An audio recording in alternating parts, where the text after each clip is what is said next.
back to the Graystone Acres kitchen, everybody. Hey, this month we are doing a chicken recipe and I'm excited about it. I'm also excited. I don't know if you can see the sunshine peeking through the windows behind me, but everything's starting to green up. It's the middle of April. I love it.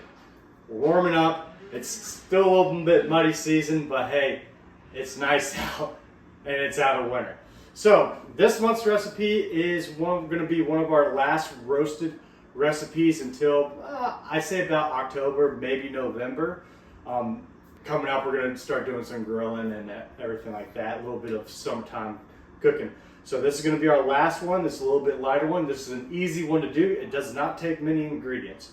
All right, so this recipe actually comes up north from Vermont, maybe even Maine, but Northern Appalachia. Roasted fried chicken and potatoes, grandma style, as I was told.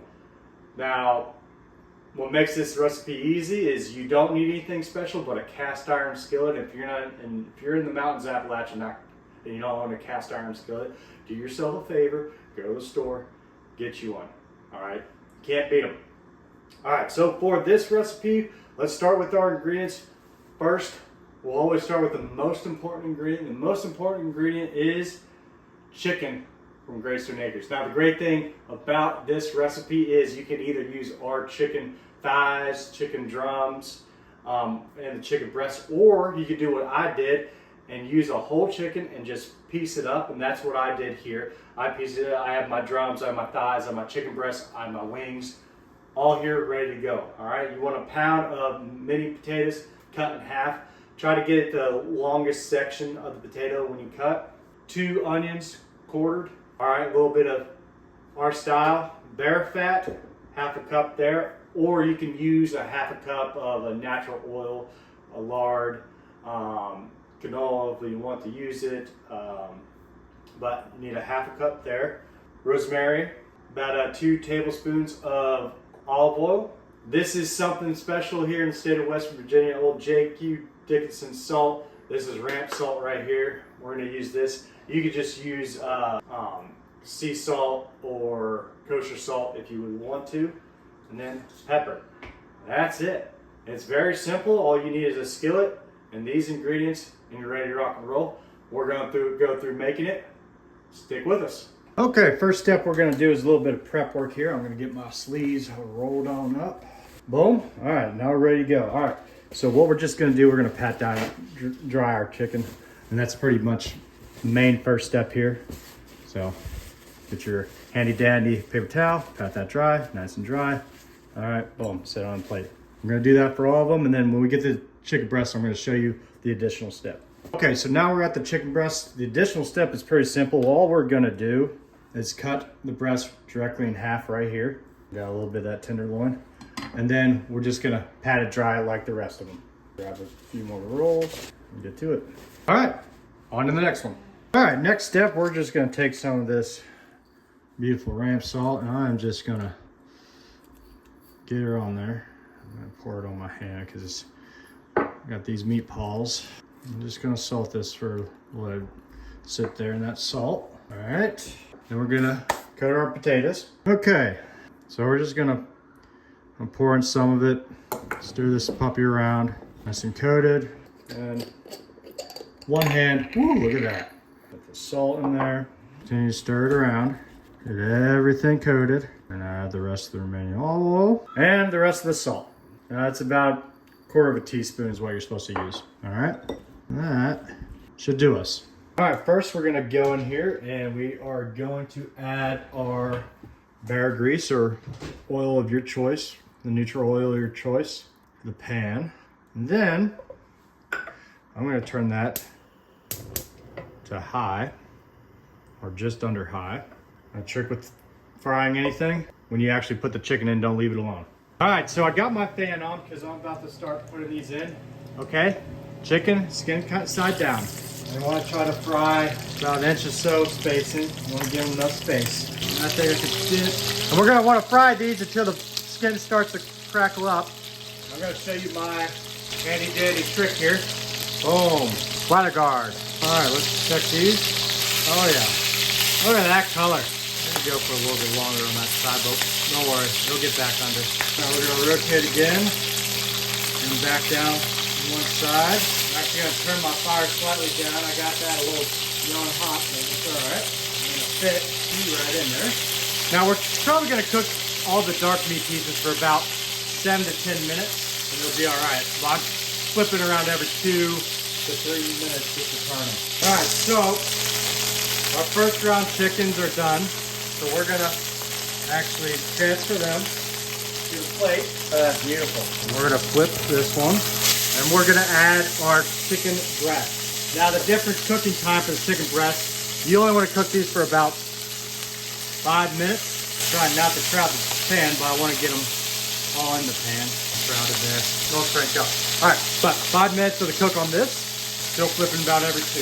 Okay, we now have our chicken ready to go. Look at that beautiful skin. Okay, now what we want to do, I cut my fire. I'm actually going to pour off some of this fat into a bowl. Leave a little bit of it, but we're going to add our potatoes, and they have that olive oil covered. We don't want to keep a bunch of fat in for this recipe. Okay, fat's poured off. We're going to turn our fire back on. We're actually going to go medium to medium low. That pan is hot. And then I'm going to add my potatoes. Kind of want to spread them out. The more you get on facing the pan, the better. So you do what you want to do there to try to get it evened out. Personally, they're all going to fry up, in my opinion, and get cooked. Now, yeah, the pan's a little overcrowded, but that's just the way it is. All right, now that I have that, I'm going to take a spatula and get all the rest of that olive oil out onto these potatoes. And we're looking about 4 minutes or so until they start to build a crust, and then we'll start moving them around with the metal spatula. All right, we're going to start moving things around the pan here. Look at that. Look at that. Everything nice and crispy. Oh, yeah. Spread these potatoes out again on one level there. Boom. And we're just going to continue to do this for about 7 minutes, probably, maybe a little bit longer. We want to try to get at least a little caramelization, a little crispiness on all the potatoes. Nobody wants a non-crispy potato. I mean, if you do, I don't know what to do with this. All right, so our potatoes are pretty much done here. We're going to add our onions. Okay, give those a nice little stir here. Ooh, I think I need to cut that end off a little bit better. Yep, not cut that end off. All right, there we go. We're going to turn our heat back down a little bit. I'm just going to give everything a nice little toss here.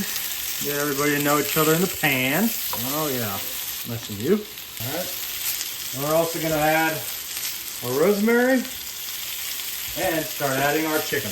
Now for this, we're just going to add our pieces, or the dark meat. We are not going to add our chicken breast yet.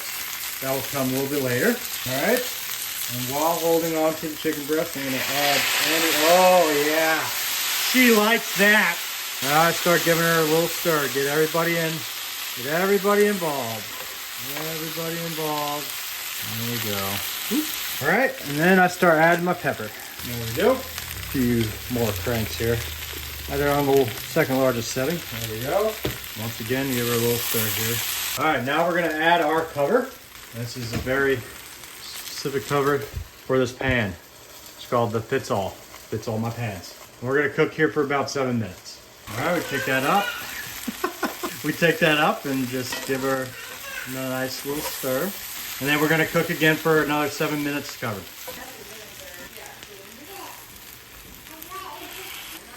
All right, so our chicken breast is added. We're going to cover it up. 10 more minutes. Okay, pieces. All right, we're going to cook for another 10 minutes, and we're going to do that uncovered, which will allow everything to get caramelized and crisp up that skin again. Get it back to where we wanted. Ooh, that got a little done. All right, there we have it.